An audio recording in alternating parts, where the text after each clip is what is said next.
Universe என்ன ஒரு message?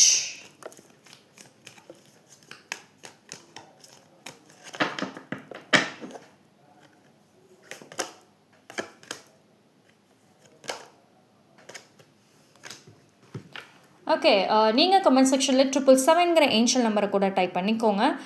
உங்களுக்கு பார்த்தீங்க அப்படின்னா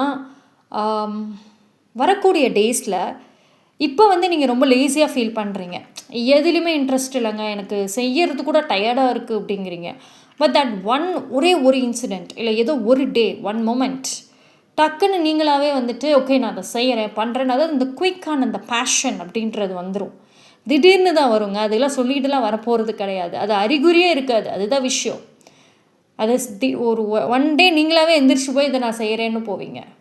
ஓகேவா? ஸோ ஒரு புஷ் அப்படிங்கிறது இருக்கும். யூனிவர்ஸ் ஏதோ ஒரு வழியில் உங்களை பிடிச்சி தள்ளுவாங்க, போ எந்திரி போய் வேலையை பாருப்போ அப்படின்னு. ஸோ அந்த புஷ்ஷு பார்த்தீங்கன்னா திடீர்னு வரும். ஒரு சில பேருக்கு ஆல்ரெடி வந்திருக்கலாம், பட் ஒரு சில பேருக்கு டெஃபினட்டாக அது வரும். அது வர டைம்லேயே உங்களுக்கே அதை நடந்து முடிஞ்ச அப்புறம் புரியும். ஓகே, ஸோ யூனிவர்ஸ் தான் நம்மளை இதை செய்யணும்னு சொல்லியிருக்காங்க அப்படிங்கிறது. தேங்க்யூ.